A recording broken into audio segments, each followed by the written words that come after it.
Hello, this is Sovereign Privacy, and today we're going to be talking about why online privacy matters, how you can protect yourself from scammers and big tech.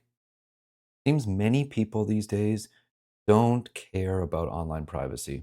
They don't pay attention to what information they give to companies on the internet. And I'm going to show you why that's a problem for them, but it doesn't need to be a problem for you because there are many things you can do, many tools you can use to protect yourself. First off, let's look at three major hacks, three major data breaches that happened in the last several years. Starting with 23andMe. Back in 2023, almost 7 million users were affected. 23andMe, that company that everyone wants to send their spit to find out how Jewish they are. Well, it turns out that if you were Jewish enough or Chinese, you were more likely to be a victim of this data breach. The victims had information stolen, including their name, profile photo, birth year, location, family surnames, and more. Now, oftentimes when a breach like this happens, login credentials are also stolen. This is why you should not be using the same weak password for every account you make. You need to be using strong, unique passwords. Because if you use the same password and the same login email for every account, then hackers will have a very easy time breaking into multiple of your accounts all at once. The next hack was WestJet. This happened earlier this year, affected over 1 million customers, and information was stolen, including names, birth dates, email addresses, mailing addresses, which are often residential addresses, home addresses, phone numbers, and even passport numbers. And what did WestJet do about this? Well, not much they can do. Once the data is stolen, it's out there, being bought and sold by criminals forever.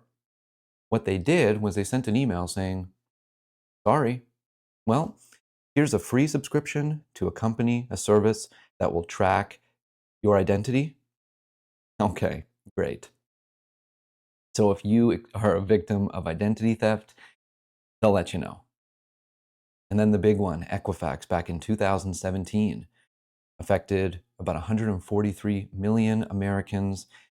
And the hackers stole first and last names, social security numbers, birth dates, addresses, and in some cases, driver's license numbers. Now, what are these hackers going to do with all this information? Hmm. There are some ways you can protect yourself from hacks, from getting your accounts broken into. Like I said, you need to be using strong, unique passwords for every account. And a password manager is a great way to do this. That way, you don't have to remember all your passwords because they are long, random strings of characters, letters, numbers, special characters. Now, you can use a password manager that is a third party, such as Bitwarden, and you will upload your database to their servers.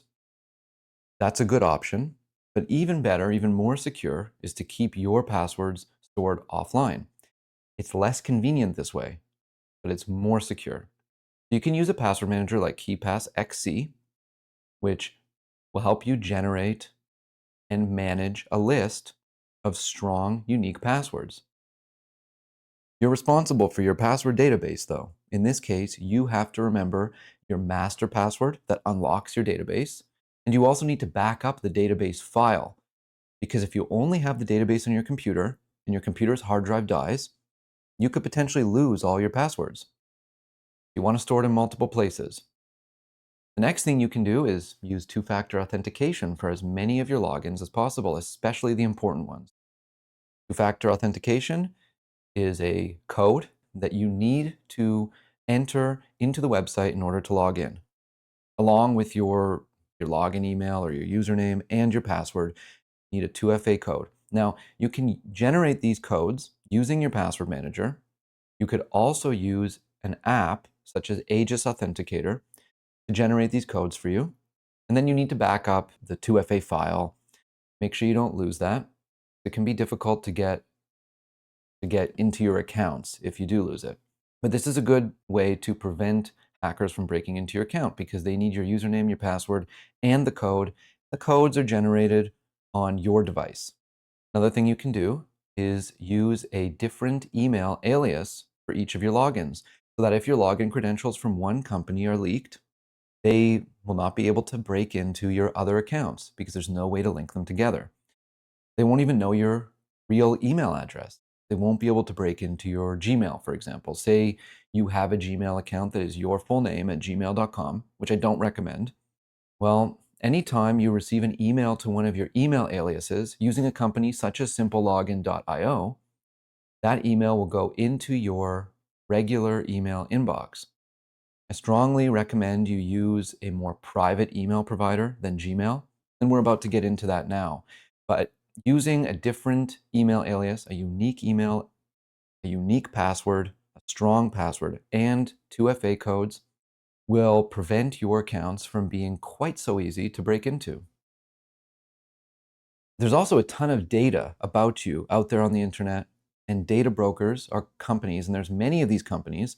They scrape the internet looking for your personal information, collecting it, and then selling it to third-party companies, governments, banks, anyone that wants to buy it. And then you can also be looked up on people search websites. Anyone that knows your name that wants to find out more information about you can look you up, possibly find out where you live and other details about you that you would prefer they not know. Well, you can use a company like Incogni or DeleteMe. These are services that will go to all the data brokers and request that they delete your information, which is great because the less data about you out there on the internet, the more secure you are, the more private you are from these invasive companies and scammers that would really like to break into your accounts. So that's how you would protect yourself from getting your accounts broken into. But what about big tech? We all know how much data these companies are collecting. Their services are free. They make money off of you by collecting your data. And you give it to them, and then they own it. They collect enough data to know who you are and what you believe in. These companies like Google, Microsoft, Apple, Meta, even Amazon. Well, let's look at Google, for example. If you log into your Google account, you will see how much information they have on you, if you're not already aware. They track your location through your phone at all times. They track your search history. They know what you're interested in. They listen to your voice. They collect your photos, and they do facial recognition on them if you upload them to Google Drive or iCloud or Microsoft's cloud service. They track your finances. If you're receiving financial information to your Google or Apple or Microsoft inbox, they collect this information. They're looking at your emails. They even track your relationships because your contact app on your phone is connected to their services. So anytime you put a friend or family member's contact information, perhaps their address, phone number, email address, and full name, into your contacts app, now Google or Apple know who you're connected to and know who they're connected to, and they have a massive web of relationships that they're aware of. Well, do you trust these companies with all this information, knowing that they're using it to make money off of you? They're using it to advertise to you. They're using it to sell, to do whatever they want with it. Do you trust them? Fortunately, there are ways that you can prevent them from collecting as much data. Stop using Gmail. You can use a private email provider, such as ProtonMail or TutorMail. These are companies that provide end-to-end encryption, meaning that they can't even read the content of your emails. They're not automatically scanning all the content of your emails. They respect your privacy. You can pay for their service. That's how they make their money. They provide it for free as well, but you get more features if you pay. Email is not secure. You should not be sending private information via email. It's not designed for that. If you send from your Proton Mail to someone's Gmail, then Google is still seeing the content of your email. For sensitive information, for private information, you should be using encrypted messaging, such as Signal. Lots of people use Signal these days. It's very easy to sign up and use. Download it on your phone. It's end-to-end encrypted, just like those email providers. So Signal has no way of reading the content of your messages. And this is very different from email and text messages. You should not be sending personal information through text messages because they are not encrypted. They are not secure. You should assume that any information you send through email or text is being seen by someone you may not want to be seeing it. And then there is the cloud services, storing files on big text cloud services. When you do that, they can see everything that you upload. Unless you encrypt it, most people don't do that. Alternatively, you could use an encrypted cloud service. Best thing to do is to use secure offline backups. Encrypt all your files using a software like VeraCrypt, which I will talk more about in a future video. Then put this encrypted folder onto multiple hard drives in different places so that if your house burns down, you don't lose access to all your files, your passwords, your photos. You're responsible for this, just like you're responsible for your password database. You need to remember the password to your encrypted folders. But this is the only way that you will be more private and secure is by taking responsibility for your data. Then there's your finances. Anytime you pay with a credit card or buy something on Amazon with your real name and address, this data is collected. You could use cash in store, you could use gift cards, and this is a way to be more private because Visa and MasterCard will track every purchase you make and they will use this data to profit, to know more about you and to advertise better to you. And then more companies will have your data and there will be more potential that your data will be stolen in a data breach. Then there's your internet service provider who is tracking everything you do on the internet when you're at home. They collect all this data, they sell it, third parties, but you could be using a trustworthy VPN, one that is audited by third parties to ensure that they're not collecting your data and misusing your data, such as Mullvad or iVPN. These are great services to access the internet in a way that is private and encrypted. Okay, what about your operating systems? What about your Windows, your Mac, your Google Android, your iOS? When you use these, you don't really know what's going on in the background. These are closed source software, meaning no one can audit it. There are alternatives though. You can actually use your devices in a way that is more private, that starves these big tech companies of your data.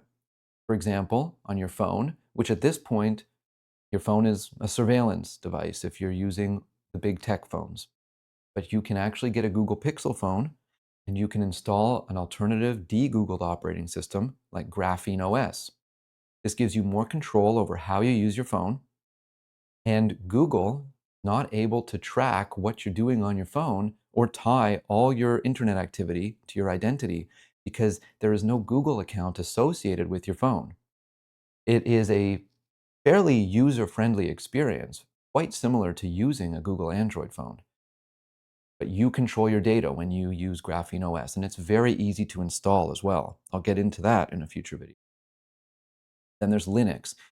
Linux is kind of a scary word for many people because there are many types of Linux operating systems that are actually quite difficult to use. But there are also several that are very easy to use, that are easy to set up.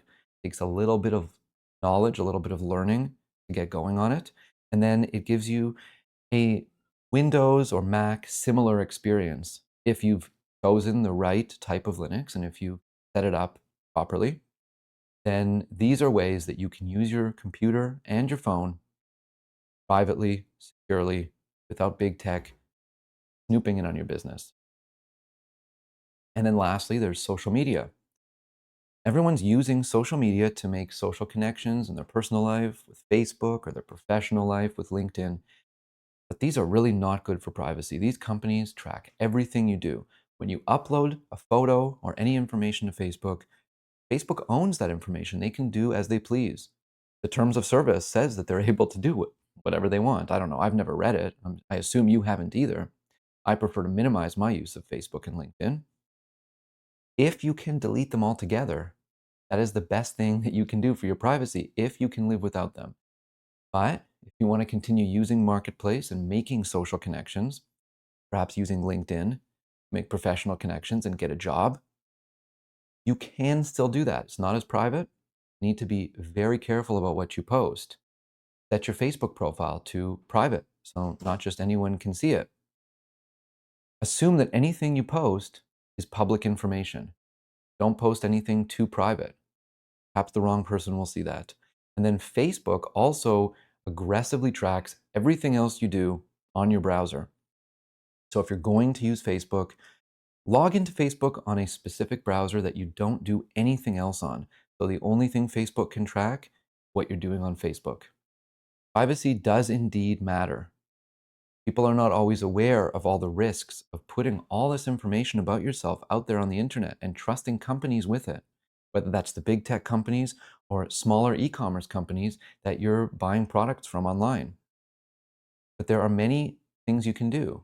Many of them are quite easy to do, quite simple. Others reduce the level of convenience you'll have, and perhaps they're a little more difficult. But you can start right now protecting yourself on the internet. Get a password manager. Over time, gradually change all your passwords from whatever easy to memorize password you're using.